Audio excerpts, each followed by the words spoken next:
19లో వచ్చినటువంటి voting share 19.5 are 19 అంటే around 20%. ఆ రోజు వాళ్ళకు వచ్చినటువంటి ఓటింగ్ సీట్స్ 52. ఇవాళ కాంగ్రెస్ పార్టీకి వచ్చినటువంటి ఓటింగ్ పర్సెంటేజ్ సమ్ 21.5 సమ్ ఏదో ఉంది. అంటే ఎంత పెరిగింది? గతంలో ఒక 1.5% ఓటింగ్ పెరిగింది కాంగ్రెస్ పార్టీకి. సీట్లు 52 నుంచి 99 అయ్యింటాయి.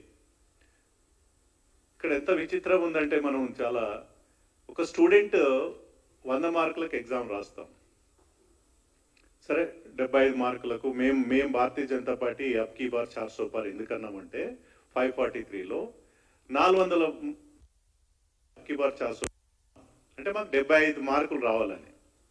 సరే మాకు 45 వచ్చినాయా, గ్రేస్ మార్కులతో పాస్ అయినా, అవన్నీ తెలుసు.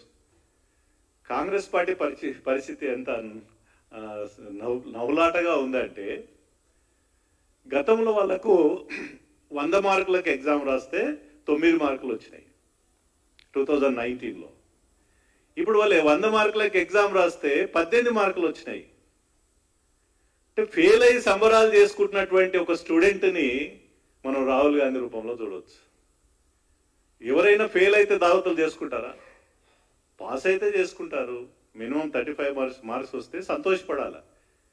సో వాళ్ళ మానసికమైనటువంటి స్థితి ఏందో అనేక రాష్ట్రాల్లో ఇవాళ కాంగ్రెస్ పార్టీ కాశ్మీర్ నుంచి, ఇంతకుముందు సుభాష్ గారు చెప్పినట్టు కాశ్మీర్ నుంచి కన్యాకుమారి కనుమరుగు అవుతున్నటువంటి పరిస్థితులు. 1-2 సీట్లు అది మిత్రులతోటి గెలిచి, ఆ మిత్రత్వంతో గెలిసే ఇండి కూటమితో గెలిసే 18 మార్కులు వచ్చినాయి. విఫలమైనాక, ఫెయిల్ అయినాక కూడా సంబరాలు చేసుకున్నందుకు వారికి నిజంగా hats off to Congress party. Fail అయినా కూడా సంబరాలు చేసుకోవచ్చు అని వారి ద్వారా నేర్చుకోవచ్చు మనం. మాకేమైందంటే, మేము 45% మార్కులు తెచ్చుకొని గ్రేస్ మార్కులు పాస్ అయినా కూడా మేము ఇంకా ఇప్పుడు స్టార్ట్ చేసినాము. సుభాష్ అన్న కంగ్రాచులేషన్ అని, కిషోర్ అన్న కంగ్రాచులేషన్ అని మేము చెప్పుకుంటా ఉన్నాం.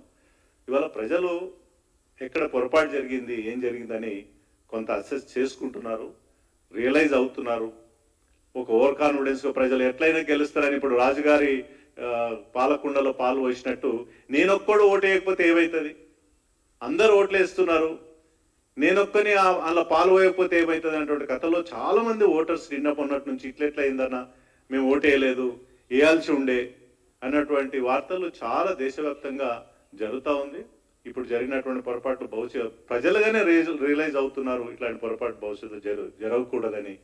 ఏదేమైనా ఇవాళ రేపు మా ప్రధానమంత్రి గారు దేశ చరిత్రలో, బహుశా ప్రపంచ చరిత్రలో కూడా అనుకుంటా, టార్చర్ తర్వాత మూడోసారి ఇంత మెజారిటీ తోటి, అత్యంత మెజారిటీ తోటి మరి మూడోసారి ప్రధానమంత్రి మరి మోడీ గారు కావడం అనేది ప్రపంచానికి చాలా మంచిది, భారతదేశానికే కాదు.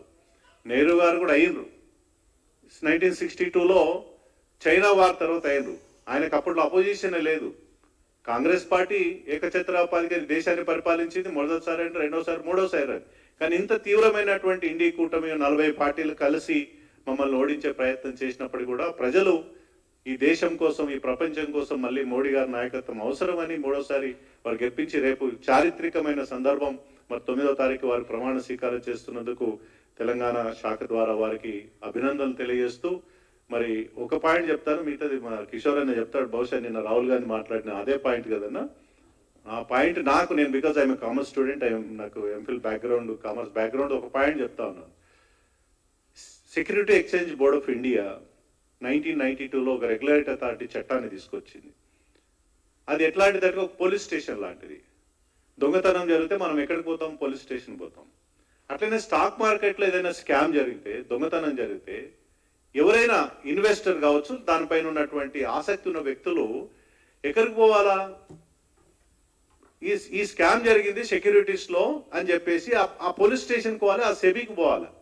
రాహుల్ గాంధీ బహుశా మరి వారికి తెలుసా తెలియదా, అక్కడ స్కామ్ జరిగితే, ఏదైతే షేర్ మార్కెట్లో స్కామ్ జరిగితే, ఫస్ట్ ఆఫ్ ఆల్ ఈ దేశంలో చేయాల్సిన పని ఏంటంటే సెక్యూరిటీ ఎక్స్చేంజ్ బోర్డ్ ఆఫ్ ఇండియాకి పోయి కంప్లైంట్ చేయాలి. హర్షత్ మెహతా స్కామ్ పెద్ద బిగ్గెస్ట్ స్కామ్ ఎవరి ఆయంలో జరిగింది? మీ ఆయంలో జరగలేదా? కాంగ్రెస్ పార్టీ ఆ రోజు ఏమైంది? 1992లో జరిగింది హర్షత్ మెహతా కేసు. 1992లోనే సెబీ వచ్చింది. ఇట్లాంటి స్కామ్లు భవిష్యత్తులో జరగకూడదని ఒక రెగ్యులేటరీ అథారిటీని తీసుకొచ్చినటువంటి ఈ దేశం, మీ ప్రభుత్వమే తీసుకొచ్చిన రెగ్యులేటరీ అథారిటీ మీరే ఫాలో కాకపోతే